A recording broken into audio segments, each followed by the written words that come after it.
Shalom jemaat Tuhan, selamat pagi. Tuhan menyertai kita. Kita masih terus belajar tentang perkenanan Tuhan di dalam kehidupan kita. Kita belajar dengan topik hari ini, perkenanan dan penyertaan Tuhan di dalam hidup kita. Saya percaya bahwa kunci sukses, kunci keberhasilan hidup kita adalah jikalau kita diperkenan oleh Tuhan. Karena apapun yang kita lakukan, kalau Tuhan tidak berkenan, maka segala usaha kita akan menjadi sia-sia. Sebutkan persembahan daripada Kain ketika Tuhan tidak berkenan. Kain ditolak. Ya, sebagus apapun menurut Kain, sehebat apapun persembahannya, tetapi tanpa perkenanan Tuhan, persembahan Kain itu tidak ada gunanya.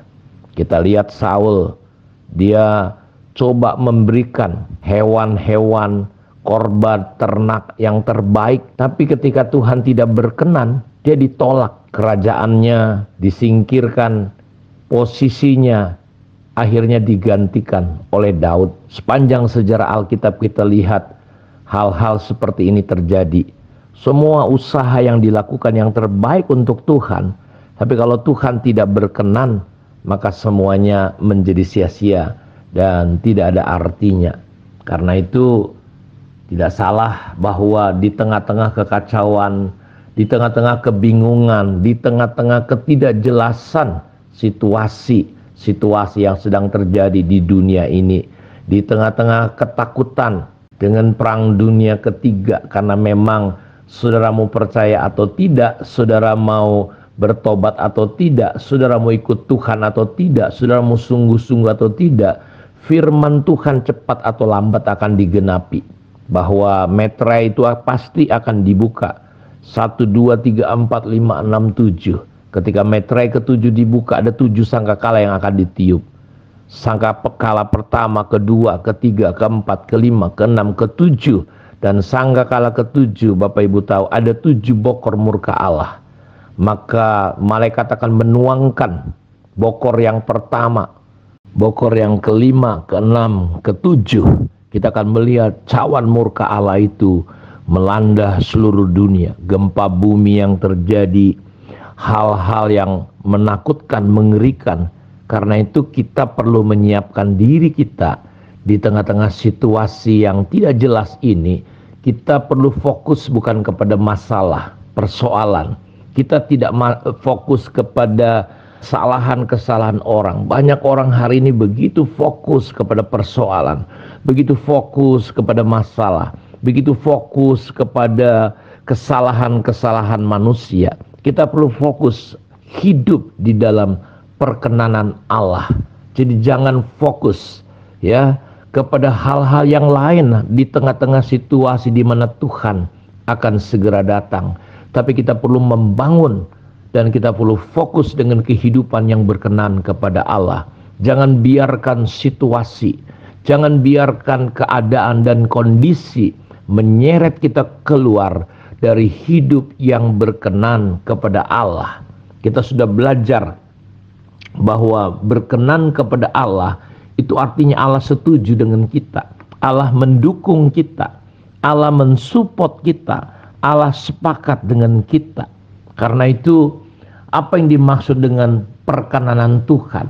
Jadi berkenan kepada Tuhan itu sama dengan anugerah, favor, keberuntungan, anugerah Tuhan. Ya, jadi perkenanan Tuhan adalah di mana Allah mengarahkan wajahnya kepada kita semua dan dia melimpahkan segala sesuatu yang ada di dalam dirinya kepada kita. Sekali lagi saya ulang, perkenanan Tuhan adalah sebuah keberuntungan untuk kita.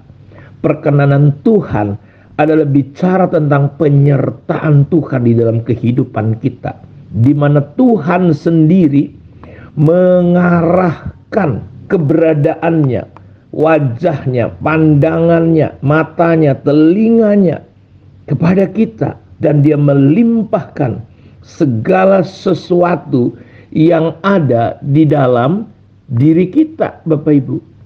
Karena itu kita perlu terus fokus. Ya, dalam Kisah Rasul dikatakan bagaimana Tuhan telah menemukan dalam Kisah Rasul 13 ayat 22. Saul disingkirkan. Semua daya upayanya yang dilakukan, ternyata Tuhan tidak berkenan. Saya bacakan di Kisah Rasul 13 ayat 22. Setelah Saul disingkirkan Allah, Allah mengangkat Daud menjadi raja mereka. Tentang Daud, Allah telah menyatakan, aku telah mendapat Daud bin Isai, seorang yang berkenan di hatiku dan yang melakukan segala kehendakku. Saudara, Bapak Ibu lihat, perkenanan Tuhanlah yang telah mengubah hidup Daud. Perkenanan Tuhanlah yang membuat nasib Daud berubah. Karena dia adalah orang yang dilupakan. Dia adalah orang yang tertolak, ditolak, disingkirkan. Makanya ada pernyataannya dalam kitab Mazmur bahwa sekalipun ayah dan ibuku menolak aku, tapi Tuhan tidak pernah menolak aku. Karena dalam kitab Mazmur dikatakan bahwa sekalipun ayah dan ibuku menolak aku, tetapi Tuhan tidak pernah menolak aku. Kita sama-sama tahu ketika Tuhan memerintahkan Samuel menetapkan seorang raja. Ketika dia datang di tengah-tengah keluarga Isai, maka abang-abangnya Daud disuruh lewat di depan Samuel dan tidak ada satupun yang berkenan kepada Tuhan. Waktu itu Samuel berkata bahwa di sini Tuhan telah menetapkan satu orang. Samuel berpikir, oh ini dia orangnya. Tapi Tuhan bilang bukan. Lewat lagi abang Daud, bukan. Sampai akhirnya semua anak laki-laki Isai.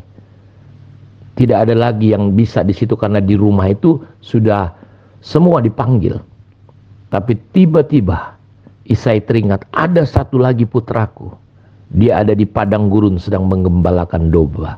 Coba Bapak Ibu bisa bayangin bagaimana seorang anak dilupakan oleh keluarganya sendiri. Ada beberapa penafsiran mungkin karena Isai sudah punya banyak anak laki-laki. Daud mungkin diharapkan jadi anak perempuan, tapi ternyata yang datang juga laki-laki. Lihat, dia dibuang. Dia cuma menggembalakan 2 ekor atau 3 ekor domba. Dan dia harus berhadapan dengan beruang, dengan singa. Dia harus bela dengan nyawanya domba-domba yang dipercayakan kepada dia. Papahnya mempercayakan kepada dia untuk bertanggung jawab. Dan dia seorang yang bertanggung jawab, kita lihat. Dia bela, dia jaga domba-domba ini. Bapak Ibu bisa bayangkan nasib seperti orang kayak Daud ini. Tapi kita melihat ada perkenanan Tuhan di atas hidup daripada Daud. Dan dari 2-3 ekor domba dari belakang ekor domba itulah Daud diangkat. Jadi di sini dikatakan ini semua semata-mata karena perkenanan Tuhan. Bukan karena apapun. Daud mungkin lebih kecil, badannya tidak sebagus badan abang-abangnya yang tentara. Tapi ayat ini berkata Allah mengangkat Daud menjadi raja. Dan tentang Daud Allah menyatakan, aku telah mendapat Daud bin Isai, seorang yang berkenan di hatiku. Jadi alasan Daud menjadi raja itu adalah perkenanan Tuhan. Karena itu saya mau beritahu bahwa kunci sukses, kunci keberhasilan kita sebagai apapun, pengusaha, suami, istri, anak-anak, sebagai pekerja, karyawan dimanapun kita berada, kalau ada perkenanan Tuhan, ya, ada keberuntungan di atas kehidupan Bapak Ibu semua. Kalau ada perkenanan Tuhan, kalau Tuhan suka, Tuhan berkenan kepada kita, maka dia akan menyetujui kita Bapak Ibu. Karena di dalam beberapa terjemahan, ya, dalam Kamus Bahasa Indonesia, itu artinya berkenan, Bapak itu suka, sudi, setuju. Ya, dalam terjemahan yang lain, kata berkenan itu artinya Tuhan begitu bergembira dengan kita. Kita begitu menarik hati. Tuhan bersetuju, ya. Dia senang, dia sudi. Ya, kalau Tuhan berkenan artinya dia sudi. Ada penerimaan, ada persetujuan. Tuhan memperkenankan kita, Tuhan meluluskan kita. Itu arti berkenan dalam beberapa terjemahan yang lain. Bapa memperbolehkan, ya, Bapa menerima, Bapa mengakui. Dan wow, ini luar biasa sekali. Ya. Dalam terjemahan yang lain, kata berkenan artinya Tuhan begitu senang, senang hati. Tuhan mendukung kita.